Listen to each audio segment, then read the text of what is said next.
Welcome back. आज है हमारा एपिसोड 2 ऑफ Mahabharata story narration. Let's start. फिर एक दिन जब राजा शांतनु गंगा तट पर घूम रहे थे, उन्होंने देखा कि एक दिव्य युवक अपने बाणों से गंगा की धारा को रोके खड़ा है। यह दृश्य देखकर वे चकित रह गए।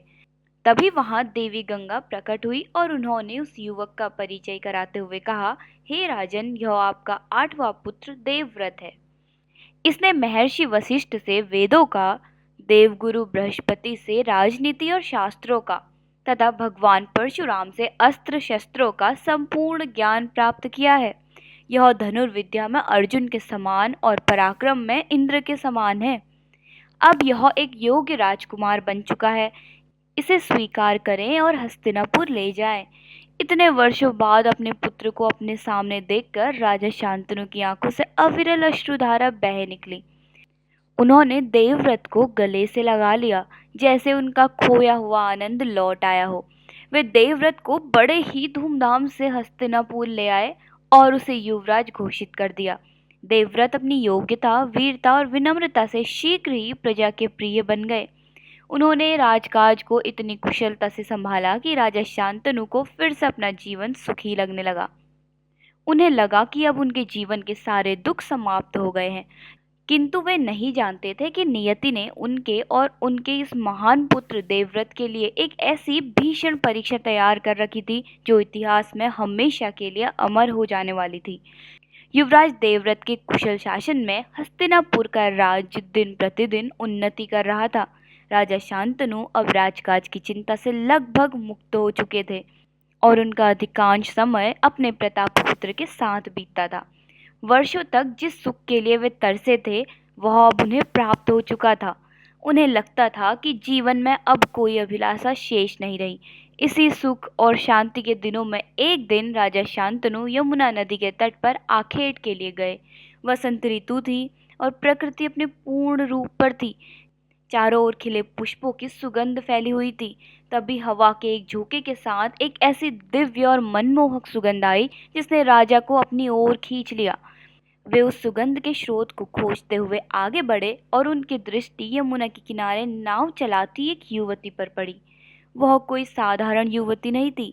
उसका सौंदर्य अप्सराओं को भी लज्जित कर रहा था और उसके शरीर से एक मीठी कस्तूरी जैसी गंध निकल रही थी जो पूरे वातावरण को सुगंधित कर रही थी। वह निषाद राज दशराज की पुत्री सत्यवती थी। उसके शरीर से आने वाली यह सुगंध उसे महर्षि पराशर से वरदान में प्राप्त हुई थी। राजा शांतनु उसे देखते ही रह गए। गंगा के बाद यह पहली बार था जब उनका हृदय किसी के लिए इस तरह व्याकुल हुआ था। वे स्वयं को रोक न सके और निषाद राज के पास पहुंच गए। उन्होंने दशराज के समक्ष अपनी इच्छा प्रकट करते हुए कहा, हे निषाद राज, मैं आपकी इस पुत्री के रूप और गुणों पर मोहित हूँ। मैं इससे विवाह करके इसे हस्तिनापुर की महारानी का सम्मान देना चाहता हूँ। राजा शांतनु का प्रस्ताव सुनकर दशराज की आंखों में एक चमक आ गई। वह एक महत्वाकांक्षी व्यक्ति था। उसने हाथ जोड़कर कहा, महाराज, यह तो मेरा और मेरी पुत्री का सौभाग्य होगा कि वह हस्तिनापुर की महारानी बने, किंतु मेरी एक शर्त है जिसे स्वीकार करने पर ही यह विवाह संभव हो सकता है। शांतनु ने कहा, कहो, तुम्हारी क्या शर्त है? तुम जो भी मांगोगे मैं तुम्हें दूंगा। दशराज ने बड़ी विनम्रता किंतु दृढ़ता से कहा, महाराज, मुझे धन या संपत्ति का कोई लोभ नहीं है। मैं बस अपनी पुत्री का भविष्य सुरक्षित करना चाहता हूँ।